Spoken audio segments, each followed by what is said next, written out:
Hey, what's up guys, it's DarkArmedDuelist, and today I'm doing a Fluffal Frightfur deck profile. So this deck is definitely one of my favorite deck profiles of all time. So this deck is super cool because it just makes these like Five Nights at Freddy's stuffed animals that are just really overpowered and OTK your opponent really fast. So let's get into this one, guys. Don't forget to like, comment, subscribe, hit that bell on there so you can become part of the notification squad, and let's get straight on into this one.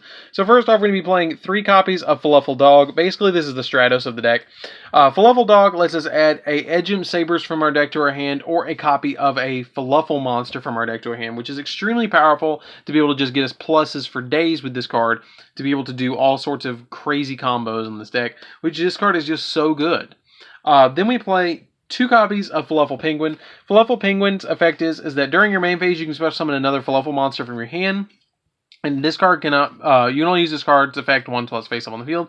And this card is sent to the graveyard as a fusion material. You get to draw 2 and then discard 1, which is good for digging deeper into your deck to get extra copies of Polymerization or Frightfur, fusion, or even cards like Instant Fusion, Polymerizations, or Patchworks, which can get us just deeper into the deck to get us more fusion plays.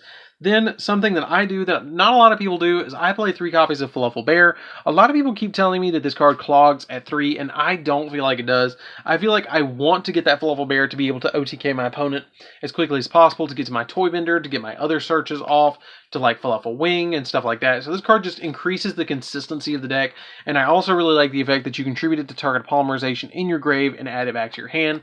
I don't really do that all that often, because usually once I get my second fusion off, I'm going into Sabertooth and being able to OTK my opponent right there. But I really want to see Bear as quickly as possible from my deck to my hand, so I can just get so many different plays off as quickly as possible. Then another thing that I do that not a lot of people do is 3 copies of Wings. Some people just play 2 and 2 of these, Wings and Bear, but I like 3 in my build because it's consistency. The Fluffal Wings is just really good. If this card's in your graveyard and you control a Toy Vendor, you can banish it from your grave, then target a Fluffal monster in your grave and banish it as well. And if you do get to draw a card, then you can send a Toy Vendor from your field to the grave to draw another card. So this basically banishes this and another Fluffal, and it draws 2. And then you get to send Toy Vendor to the grave, and it adds a card off of the Toy Vendor going to the graveyard, because Toy Vendor, when it's sent to the graveyard, lets you add an additional card. So you're getting a +3 just by sending it to the grave. Why would you not play this at 3? I know it's a once per turn, but you can stack your graveyard with multiple copies of this to be able to get multiple plays off of it at once, which is just such a good ability. Like, this card is definitely, in my opinion, a 3-of, and I'll probably continue to play it at 3. For my 1-ofs, I'm playing 1 copy of Owl, which when it's normal summoned, you get to add a Polymerization from your deck to your hand, and you can pay 500 to fusion summon a Frightfur fusion monster from your extra deck, which is really good to be able to get those additional summons off and additional Polymerization summons off. 1 copy of Sheep. Sheep is really good combo with Dog. Basically, what you do is you normal summon Dog, and if you control a Fluffal monster, you get to special summon this card from your hand, then return a Fluffal monster from your deck, from your field to your hand, and special summon a copy of Edgem monster from your hand or grave. So basically what you do is you normal summon Dog, you search Sheep, Sheep special summons, returning Dog to hand so you can normal summon an additional time next turn to get more searches off of the Dog. Then I play 1 Cat for my final Fluffal. This card, when it's used as fusion material, you get to target a Polymerization in your grave and add back to your hand, which can really be helpful to get you into Sabertooth with the way that the fusion plays go. So then I play 3 copies of Chain because it's off the chain, and I say that every time, but it's off the chain. When this card attacks, you get to add an Edgem Chain from your deck to your hand, and if it's sent to the graveyard from your hand or field to the grave, you get to add a Frightfur card from your deck to your hand, which can be something like Frightfur Fusion, or Frightfur Factory, or something like that, or Frightfur Patchwork directly from your deck to your hand to get those additional plays off to get you more and more pluses. This deck is so good with how many pluses it gets. Like, I cannot emphasize how good this deck is with how many pluses it gets and how easy it is to OTK your opponent. 1 copy of Sabers. I thought about bumping this back up to 2, but I dropped it down to 1 to play 3 copies of Ash Blossom, which I am playing 3 copies of Ash Blossom this time in the deck, because I just wanted to have that additional, stopping my opponent from hand trapping me, and I really want to like hand trap them so I can go into my OTKs, but I also want to OTK. So I play the Ash Blossom to stop my opponent, so I can go into the OTK to interrupt them on their turn. So when I go second, I can stop. I already have a clear path to go through to OTK. So that's it for the monsters. Let's get into the spells. So to stop my opponent's hand traps, I'm going to be playing 3 copies of Called by the Grave, which is what I was trying to say before. I want to stop my opponent's hand traps by playing the 3 copies of Called by the Grave. Now, I'm really thinking when I get my hands on some copies of Dark Ruler No More, I am going to play Dark Ruler No More in this deck because I'm going to OTK my opponent. So for the moment, just imagine that I am siding Dark Ruler No More for the moment, and we will, kind of discuss what we're going to drop for that later, which might be 1 Frightfur wing and 1 bear and maybe the cat. I might drop the cat for it. Or maybe Frightfur Factory. I might drop Frightfur Factory for it. Because I don't really use Frightfur Factory all that much. You get to banish a polymerization from your graveyard or a Frightfur fusion monster. The fusion summon a Frightfur monster from your extra deck, basically. This is basically all it does. And then it also has the effect of that if this card is sent to the graveyard, you can target one of your banished Frightfur fusions and add it back to your hand, which is really good to be able to Foolish Burial Goods it to the graveyard if your Frightfur fusion gets banished, which is good. It's goods. 2 copies of Frightfur fusion. I play 2 because I want to see it. You can probably play it at 1. This might be what you drop. You might drop 1 of these and a wing and a bear and play 3 copies of Dark Ruler No More. Like that might be the big play to do here. 2 copies of Instant Fusion to special summon out our copy of Sheep and our Thousand Eyes monsters to be able to stop our opponent from doing shenanigans. 3 copies of Polymerization because you have to play 3 Polymerization in this deck because it's not good without it. And you can't do anything without it. It is the key card of the deck. Like, this deck revolves around fusing, and you have to have Polymerization. 3 copies of Foolish Burial Goods. Foolish Burial Goods is just really good to be able to send Toy Vendor to the graveyard and do other shenanigans like that.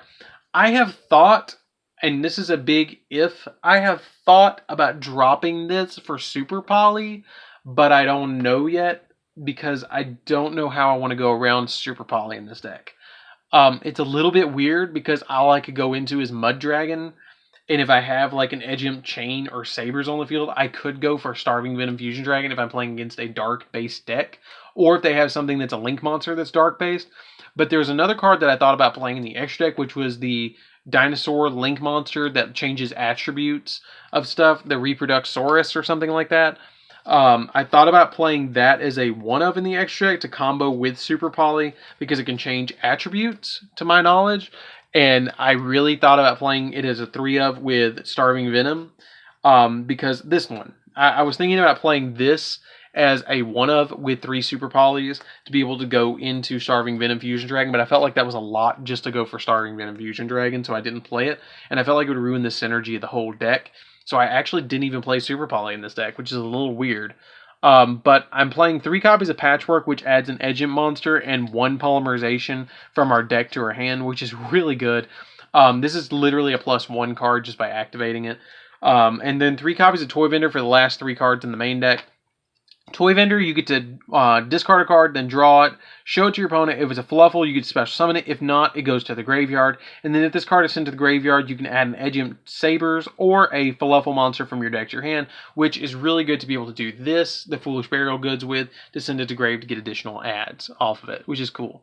So that's it for the main deck, guys. Let's get into the extra deck. You know what I wish was good for Frightfur March? I really wish that card was good. Like, nobody talks about it, and it's not really good, but I really wish it was. I really wish this deck had like a good counter trap to just stop our opponent from doing things like Solemn something, like Solemn Frightfur or Solemn Fright. I don't know. I play 2 copies of Sabertooth. Sabertooth is the big OTKer of the deck. It does require a Fluffal or Frightfur monster to go into, and a Fluffal monster and an Edgeimp monster. You can go into it with using just 2, or you can do 3, and it gains the ability that it cannot be targeted or destroyed, or cannot be destroyed by battle or by card effects, which is really good. And it makes all of your monsters that are Frightfur monsters gain 400 attack. which is really, really, really good. And then 2 copies of Tiger. Tiger as well is another one of those cards that's a key card of the deck. Like, really, you want to end on the board of a Tiger and a Sabertooth, because if you can get Sabertooth on the field, it gains 400, and then Tiger makes them all gain 300 for each Frightfur monster on your field, or Fluffal on your field, which is just really, really, really busted to be able to get. Like, if you have 5 on the field, then they all go up by 18, plus an additional, like, 4, which is 22, and they just get big. And then this card, for every material you put into it, it pops a card on the field. 2 copies of Kraken. Kraken is interesting because once per turn, you can target a monster your opponent controls and send it to the grave. And then this card can attack directly the turn you activate this effect. And it can attack twice during each battle phase. And then at the end of the battle phase, it can switch itself to defense position, which is pretty good if you're going up against something that you want to be a little bit more defensive of, but you need that spot removal. 1 copy of Wolf. You put like 5 materials into this with a Frightfur Fusion by banishing them from the graveyard, and this card is going to win you games. It is the OTK maker of the deck. If your opponent doesn't have something that's over 2,000 attack, and you summon this with 5 materials on it, or 6 or 7 or 8, you're going to win, because it's just going to attack as many times as you put materials into it. 1 copy of Sheep. I usually don't summon Sheep as much as I used to, but it's there. It basically is Archimedes. You get to attack, and when you do attack, your opponent can activate cards or effects. And if it's destroyed by battle, it special summons itself back with 800 more attack, which is pretty good. 1 copy of Daredevil as well. Daredevil is one of those weird ones that I was like, do I want to play Daredevil? And I was like, yeah, I kind of do. But basically, it's generic, and that's why I play it. It just takes a Edge monster and a Fluffal monster, and it's 3k. And when it destroys an opponent's monster in battle, you can inflict an additional 1,000 points of damage to your opponent, so it's really good for time. And it also has the ability of, let's see, where is it? If this card is destroyed by battle or leaves the field because of an opponent's card effect, you can inflict 500 points of damage to your opponent for each Frightfur monster in your grave. So it can really, really help you in time. So that's why I played as one Millenniumize Restrict and 1 Thousand Restrict just to stop your opponent by gobbling up their monsters. 1 copy of Boral Sword. Boral Sword OTKs in this deck like everything else, and it's just a good link monster. 1 Psyframe Lord Lambita. Lambita is just kind of here because it's a good link monster. It's the best generic link monster with 2 down pointing arrows. That's the only reason I play it. 1 copy of Linkuriboh for the Thousand Eyes and Millennium Eyes, and then 1 copy of Baguska just to stall my opponent if I do need to stall my opponent. So that's it for the deck, guys. I really hope you enjoyed this one. It's really, really, really fun to play. This deck is actually not even that expensive. Like, Frightfur Fluffal is really, really cheap. I think these are like 50 cents each. These might be the most expensive card in the whole deck, and I think they're like maybe $5, but everything else on the deck is like a quarter. Anything in the main deck that's not like a hand trap or something or a staple is like a quarter. Like, this deck is dirt cheap, and it's so fun to play, and I highly recommend it. So anyways, guys, don't forget to like, comment, subscribe, hit that bell there so you can become part of the notification squad, and I'll see you guys in the next video. See you around, guys.